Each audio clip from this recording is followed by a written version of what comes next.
Well, here we are again, part 2 of 16th of July 2024, because my bloody iPhone blipped me off again. Anyway, the time is now 11:26 a.m. and we'll carry on. There isn't that much left to go actually, but I like to complete a task. The Tanya, who historically in typical Aries fashion would leave things uncompleted, is now driven like a wilder beast to complete tasks. Isn't that cute? Oh, anyway, here we go. I've just shown you the photo of me earthing and grounding on the grass with Beauregard and Charlie. Here I have more photos. We couldn't have more trouble with blipping off probably. Portrait of the streaking yellow pooping bird in his present glory. I had to wash down my skirt as he keeps me humble. Yes, she does. And constantly reminds me that shit gets real and keeps happening. Smiley face. Lovely little man though. Lovely little lady though. And here she is, being awesome. And here she is in real life, still being awesome. So hello people. I'm seeing a lot of feathers there. You've been plucking again. Honestly, she's a naughty girl. She's very naughty. What can I say? Birdie, tricholotomania is a thing. Here's some lovely photos of the bow, the one and only bow, the only one Kenobi. Oh, my gorgeous boy. 16th of July 2016. My goldfish are so happy. I went out in the rain to feed them and I'm happy with their clean filters. Everything is perfect and I love them so much. I had a fantastic night last night. I danced with my gorgeous friends. I reached new peaks of exhaustion, then pushed myself through. I went home by 3 a.m. as I thought I might not be able to keep moving any longer. The undeadable zombie creature kept reviving herself from the depths of the netherworld. It was kind of amazing. I love it when I blow my own mind. I came home and unwound by watching Netflix for a while, then went to bed. I cranked the electric blanket for my aching, seizing joints. I didn't even bother removing my makeup, which is not good because it means next day I'll break out in bloody pimples. But anyway, I slept really well. Now only 4 hours later, I am awake, but I feel calm and warm and content. Nothing like a good, long, hard dance to just drive all the stress out of you. Usually there's some arsehole comes to stress you out deliberately, deliberate harassment and bullying, and then that gets dealt with, and so it is, and so it always shall be, and I am what I am, I guess. A new creature I don't always recognise, but astonishing at times. Rachel Walsh wrote, sounds like a lovely night. It's always pleasing to hear your friends are happy. Have a lovely day too, Tanya. Rachel, kiss, kiss, kiss. And Karina Bohm wrote, it was great to see you again last night, Tanya. Keep shining like the diamond you are. Kiss, kiss.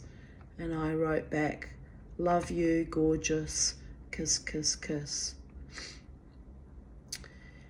That damn blasted scrub turkey bastard buzzard, aka BB, I nicknamed him BB for short, is back, building his mound for his future progeny. So annoying, but so cute. Oh bless. Well, he's only following his truest nature. Like, what can you do? There's the mound and there's the bird. Anyway, I'm covered in bird shit. Look at this. Look at this. Look. Oh, Charlie. You know, get on there. You've got a towel on there to catch all your poos, but instead you do it on Mama. Oh, look, it's everywhere, man. Oh, my goodness. I'm going to need to wash this T-shirt. Oh, it's diabolical. It's just diabolical. You get to watch 5 minutes of me swearing about how diabolical my bird poop is and muttering to myself as I try to... Oh, my goodness, Charlie.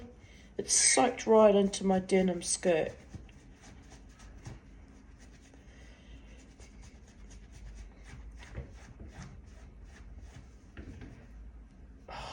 Man, it's just gross. Why couldn't you do that over there? She says, because you had me on your hand, Mama. I just let it go wherever it needed to go.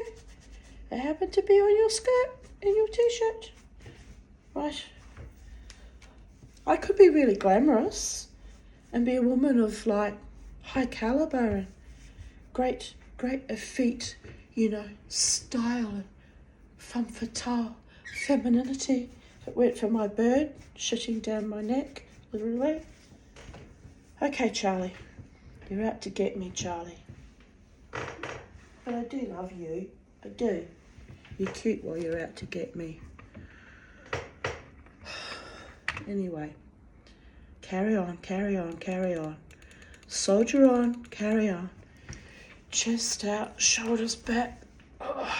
Moving consistently into the light, into the fight, into the fray, into the disarray of my fashionista, pastiche. There we go.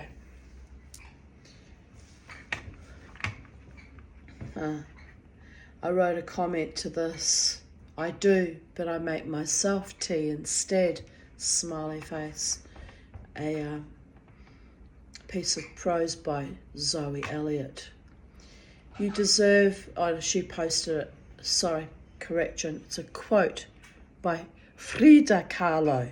Frida Kahlo. One of my muses. I adore that woman. You deserve a lover who wants you dishevelled with everything and all the reasons that wake you up in a haste and the demons that won't let you sleep. You deserve a lover who makes you feel safe, who can consume this world whole if he walks hand in hand with you. Someone who believes that his embraces are a perfect match with your skin, with my skin, my funny freckled, hobbit-fleshed skin. You deserve a lover who wants to dance with you, who goes to paradise every time he looks into your eyes. And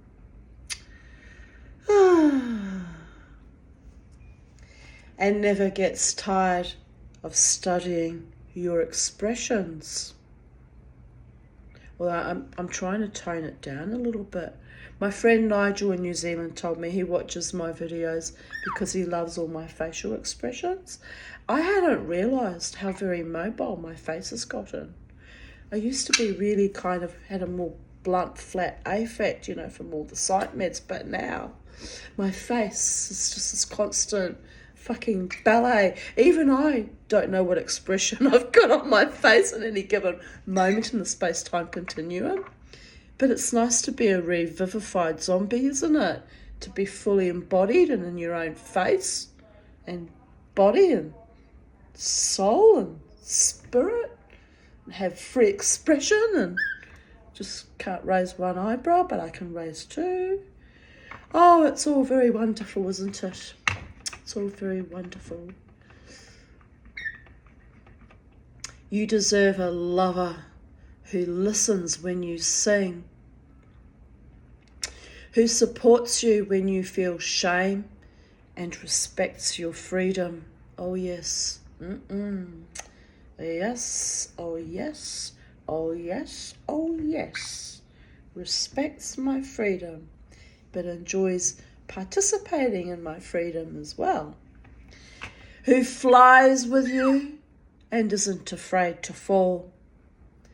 You deserve a lover who takes away the lies and brings you hope, coffee, and poetry. Indeed, indeed we do. But as I said, I take tea, my dear, like an Englishwoman in New York.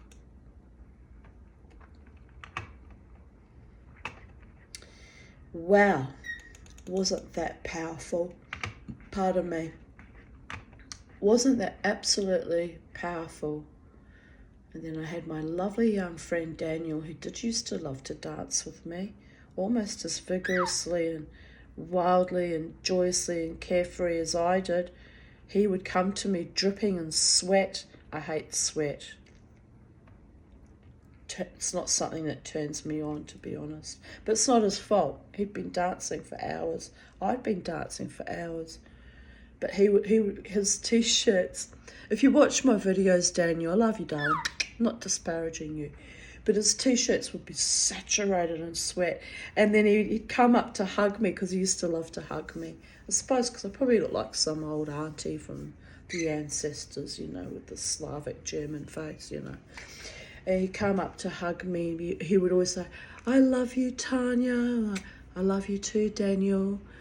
But then he would sort of shake his head like a wet dog, and all the sweat would go flicking off all over me, which how I feel about that is how I feel about prawn juice being squirted over me when you crack the shells off the prawns. So I'd do this like, and he'd be like, I'm sorry. He'd be like, I'm so sorry, I'm so sweaty. And I'd be like, because I was fond of him. And I was trying very, very hard to tolerate his sweatiness. Because he's a lovely young lad. But anyway, oh dear God. Then he'd dance with me for a while, and then he'd go bounding around that dance floor with everyone. Off he'd go, and if he saw I was being bothered by some, you know, leery fucking creep, he'd make sure he'd bounce back and dance with me again and just quietly let them know, my friend, mine, my friend, don't bother my friend. He's a wonderful young man. Really was a wonderful young man. I actually thought that he was married too, but he apparently wasn't. But anyway, but still, too young for me. Too young for me. Some things become a bit indecent to maintain decorum. Charlie flicking off her grey feathers now. She'll be bald. She's stripping herself down to bare skin. That's not good. You eat your food, Charlie? You eat your food. Yes, you be a good girl and eat that food. It's good for you. Put hairs on your chest. Feathers on your chest. She'll only flick off anyway, but I don't know what to do about that bird. She's always been this way since I got her. Always been a feather plucker. Here's the photo of the beautiful Frida Kahlo. She's quite delightful. Can you see her? Yes, here she is. Looking fabulous, darlings. Very courageous, wearing a diaphanous blouse that you can see through to her nipples, but it's art, darlings, it's art. Also a little bit too skinny. Mama T does not like that hard edge of that pelvic bone there. I'd have to take you home and give you some burritos, or perhaps some chicken mole. Anyway, it is what it is. She had a very difficult life with very bad health issues and a man that was never fucking faithful for one fucking moment. But then I think she was bisexual herself. At one point she had an affair with a woman, and she had an affair with Trotsky, who at that point in time was already a fisty looking old man. So I don't know what that was about, what she saw in Trotsky. Perhaps she was pissed off with Diego Rivera and thought, let's go for a man even more powerful and exciting, and went with Trotsky for a while there. But anyway, Frida, wherever you are, my darling, wherever you are.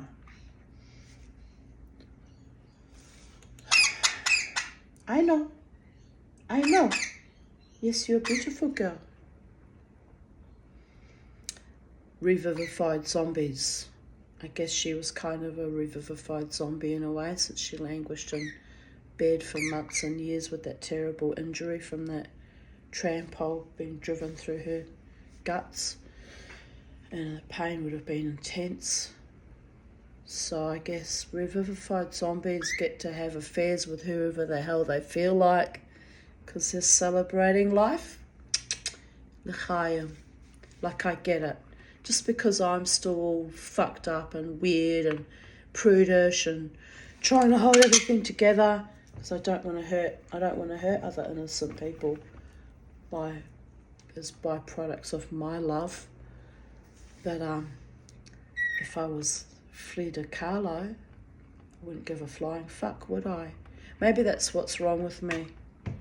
This Judeo-Christian morality, thou shalt not commit adultery, and thou shalt not fully live, and thou shalt live in some kind of feelings of guilt and shame for something you haven't even done. Someone's tried to put pressure on me about that. I was like, wait a minute, I actually haven't done anything? Still have not done anything? And if I do step over that bridge and have to burn everything behind me, that's on me. That's my soul journey and my consciousness and my karmic debts I will add to the already enormous list. I'm actually not that freaking bad, to be honest. What have I ever done in my life except stay on my own, try and heal myself, make my jewellery, or do my little few artistic attempts like my tapestries and my fairies and my writings, and live my best life. I haven't done anything all that bad, people of Earth. So, whatever.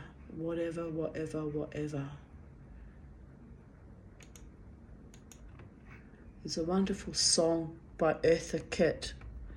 Spotify it, people of Earth. I might add the link to the bottom of this video. I want to be evil. That's one of my songs too. I want to be evil.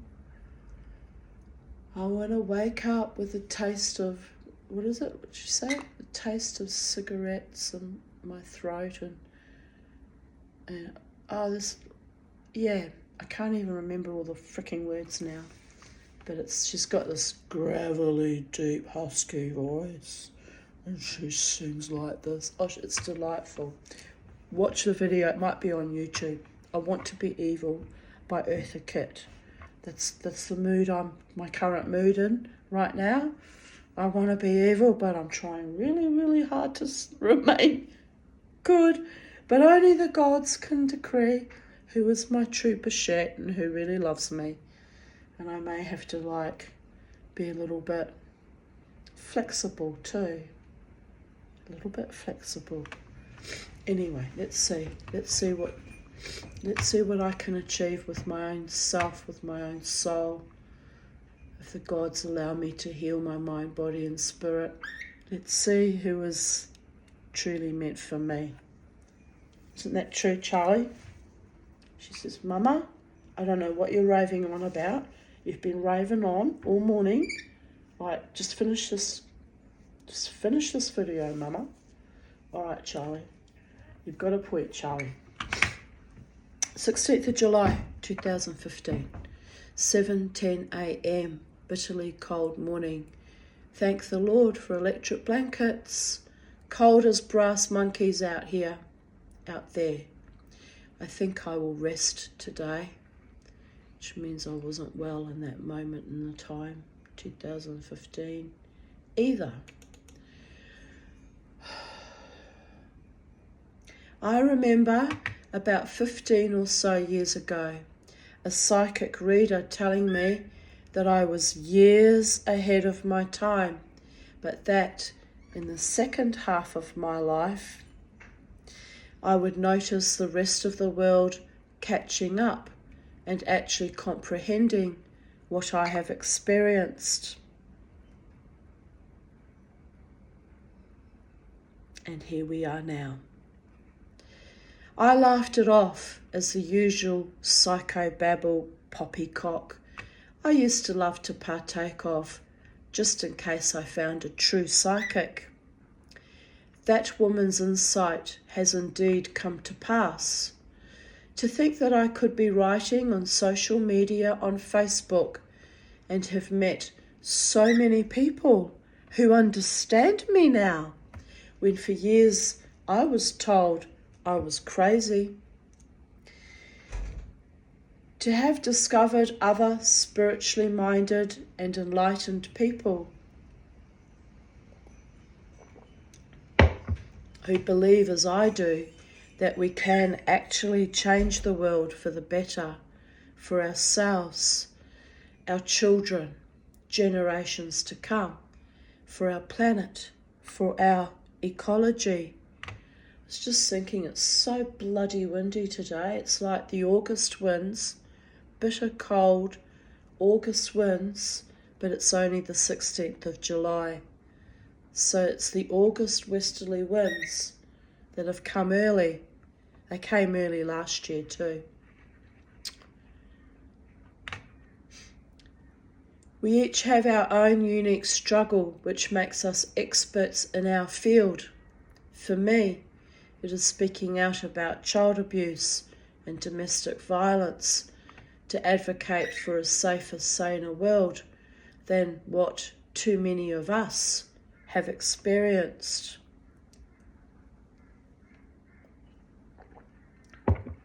To implement real and lasting changes, or at the very least, to demand them. To never back down or shy away from those who would silence or shame us for standing up for the rights of our children and our future.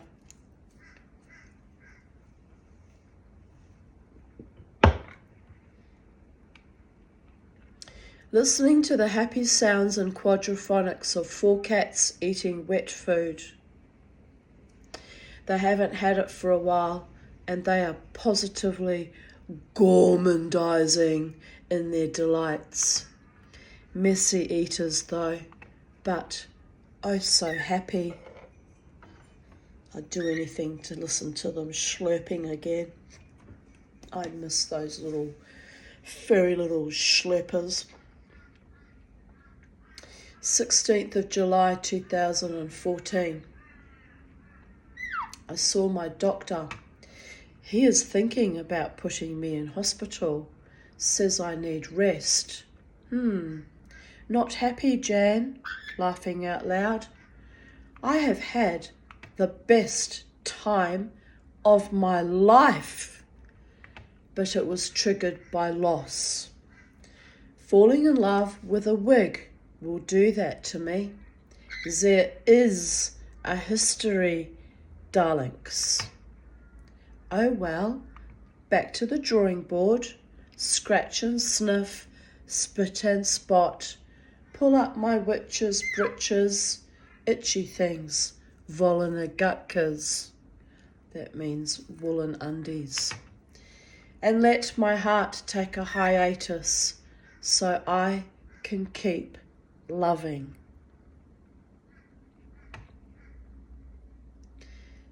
My friend that I knew for many years from Pal Talk, Sherry Paris, wrote, "You do need rest and you aren't allowing yourself to have it. Now don't make me come over there," all the way from Sedona, Arizona in the United States. My friend Sally Castle wrote, "Take care, Tanya, kiss kiss." And a friend I knew at Irish Murphy's called Kate Kitching, who gets to have her name. She was a very sweet woman and not evil and malevolent like those other evil creatures. Wrote, "Hope you're okay, lovely. Take care of yourself, darling. Kiss, kiss." Very kind and sweet.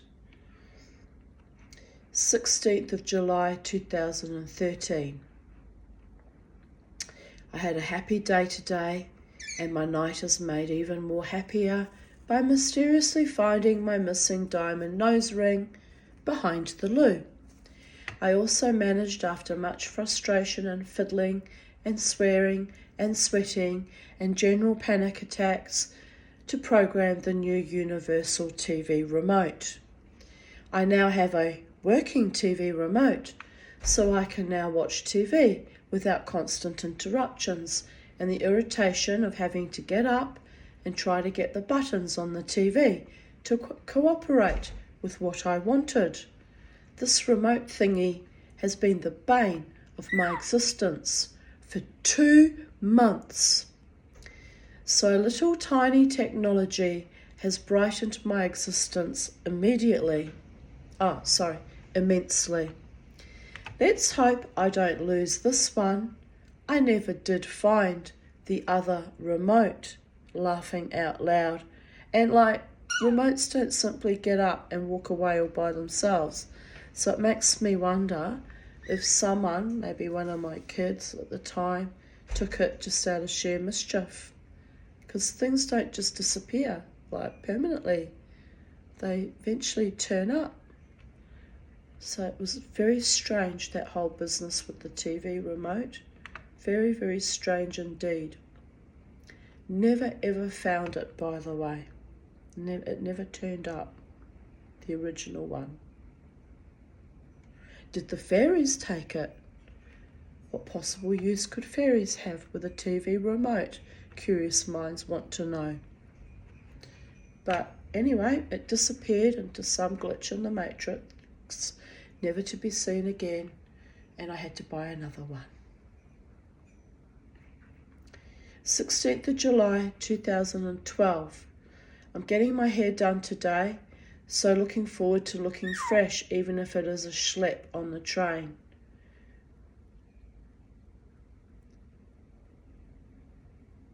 Yes, I think that was when I had the septic arthritis and didn't know it. Went to my hairdresser with septic arthritis on my foot. Wondered why I had trouble walking. Thought I just had a sore foot, like a random arthritis. Not realising I had a major infection going down. Auntie Sylvia Shine wrote, "Glam, that'll put a shine in your eyes. Whoopee. Kiss, kiss, kiss." And here's me. You can actually see in my face, I look fabulous. My beautiful Kylie, as usual, making me look. I love it when she does my hair, cuts my hair like that. The Jennifer Aniston haircut, am I right? She'll stop cutting it like that. I might ask her to do it again. It sort of looks good what she's doing lately, but she sort of cuts it across that way, almost like a page boy look. But I like it when it's all, like that. But anyway, it doesn't matter. I'm not complaining, Kylie. Love you. Love your work. But yeah, I just like it better when it's all a little bit more, all the way down.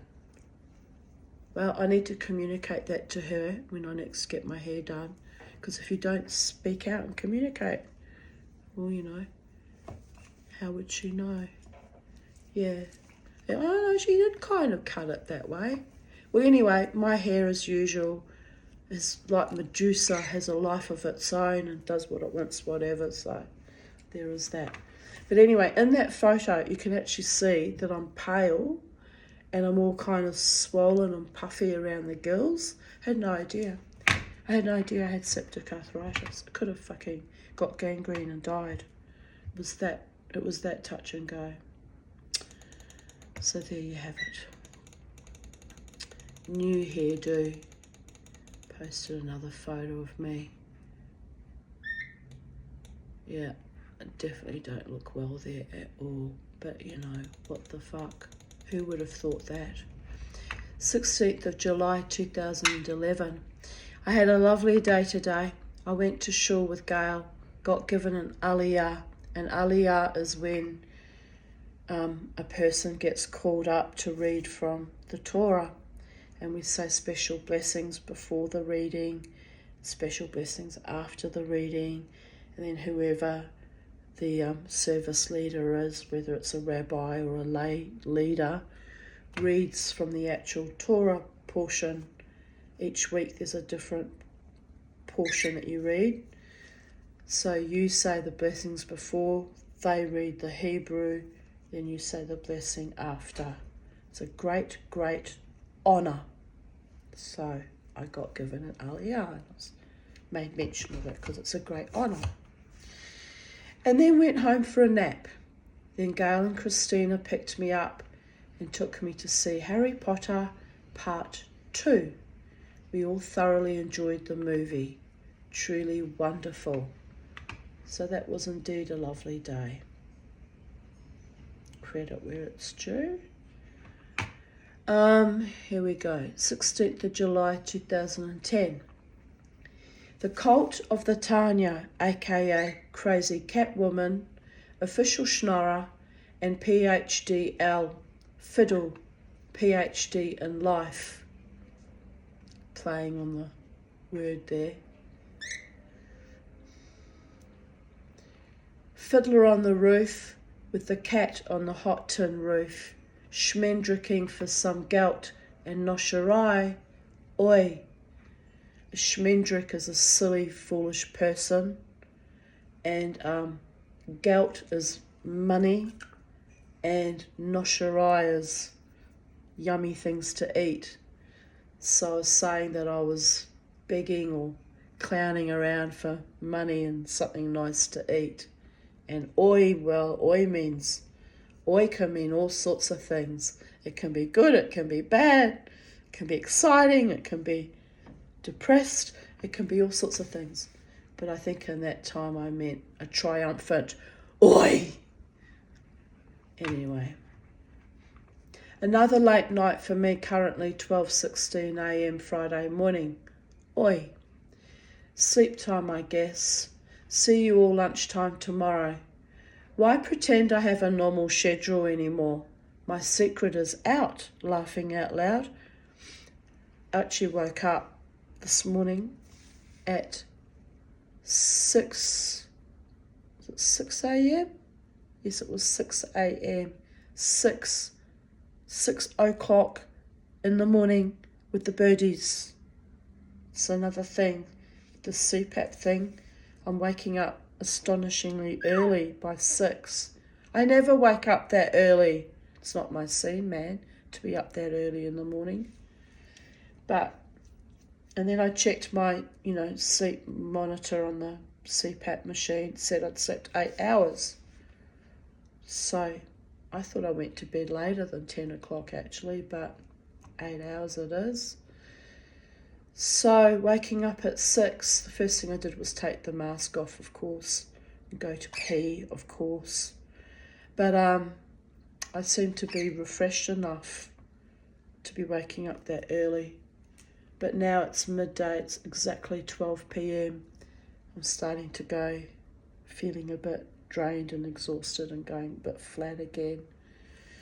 So it's a process of me getting used to being up so early. I've already been up for 6 hours and I've been making these videos and busy watching other videos, and the time just goes, melts like butter in the hot sun. So it is what it is. Anyway, I continue writing. I have decided that I'm happiest snuggled up in bed with my electric blanket. Especially, it's my winter time. It's my favourite thing to do. Snuggle with electric blanket and a good book. My dog and cat's cozying up. Now it's just little old me all alone in my bed. I don't bring Charlie into my bed because, you know, the poopykin thing. And I wouldn't want to accidentally squish her either. No doubt I have trouble. See, I'm getting tired. I'm having trouble even reading. No wonder I have trouble getting up and getting a life. I enjoyed today with Jared looking at the antique shop at Woolloongabba this afternoon. Ah, yes, they moved it to Camp Hill, which is very close to me. I hardly ever go there. But I used to go there quite often when it was at Woolloongabba. Oh, the irony. Yeah, I should, next time I speak to Jared, I should say it's time we had a look at the Camp Hill antique store. It was actually quite wonderful. Expensive, but wonderful. And also, Mama T needs to buy some more antique sterling silver spoons and forks and what have you for my jewellery making. I have to keep an eye out for things. You just never know what you might find in the antique shops. And so there is that. But anyway, it's gone up 1 degree to 17 degrees Celsius. I promised Charlie that if the wind dropped a bit and it got a bit warmer, that we'd go back out in the garden and sit on the earth, but it's still very windy and not all that warm. So we probably won't, Charlie. Not today. She's like, I don't care, Mama T, as long as I'm with you, living our best life, being happy. So on that note, gorgeous ones, wherever you are on planet Earth or anywhere in the known cosmos, greetings from sacred space at Titania's realm, and live your best life. Enjoy every moment of every day as a gift from the gods and from your own spirit that innovates these little stardust-driven flesh suits. Just be you, the magic that is you. Bye for now.